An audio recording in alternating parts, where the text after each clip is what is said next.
Vandue, vandue, nu, vandue. I drove my. Csak rám nézzél, jó? Jó. Neked mit jelent az éneklés? Éneklés a zeneműfaj. És hogyha énekelsz, akkor mit érzel? Érzéseket.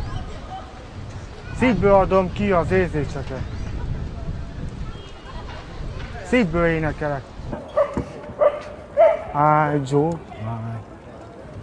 I drove my. Vikila, Vikila, Vikila, my love. Na mehet? Hát, Köteles Zsolt vagyok, 35 éves. Végzettségem munkanélküli. Zsolt, te tényleg 35 éves vagy? Mit mondjak ilyenkor? Hát hány éves vagy? 35. Szerep, nem azt mondtad, hogy 20? Nem is vagyok 35, csak 26. Hát azért mondom. Hát az igazat mondjad. 26. Na akkor mondjuk el még egyszer, jó? Jó, Köteles Zsolt, 26 éves.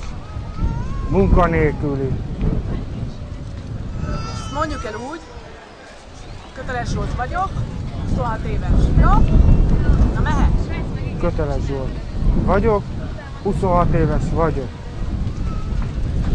Mi a foglalkozásod? Hát most munkanélkülén vagyok.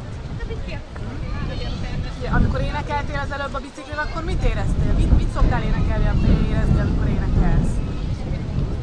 Hát szívből adom ki az ének. Valakinek jelent jókat. Neked mit jelent? Valakinek jót jelent, boldogságot, meg békességet jelent. De én arra vagyok kíváncsi, hogy neked mit jelent az éneklés.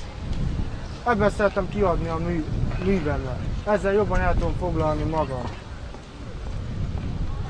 Azt jelenti nekem az ének. Lefoglaltságot hoz. Pillanat. Mondd még egyszer az utolsó mondatod? Lefoglaltságot hoz, meg másoknak boldogságot jelent. És miket szoktál énekelni? Hát amint a számítógépemben nyomok zenét, azt mikrofonba abba énekelek. Vikila, Vikila, Lamalo, the I drove my, the I drove my. Vikila, Lamala, I drove my. Figyelj, és most miért neveztél a Megasztárba? Várjunk egy picit. Mert el akarok menni a világhír felé. Várj! Úgy kezd a mondatot, hogy azért neveztem a Megasztárba. A sztár legyek belőle. Jó, na mondd el az egész mondatot. Na várj egy picit, megvárjuk, amíg...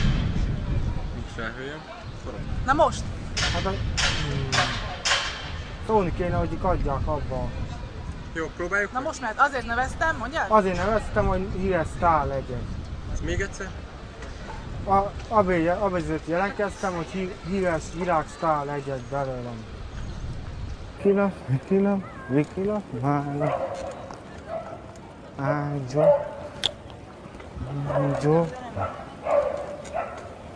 Ágyó.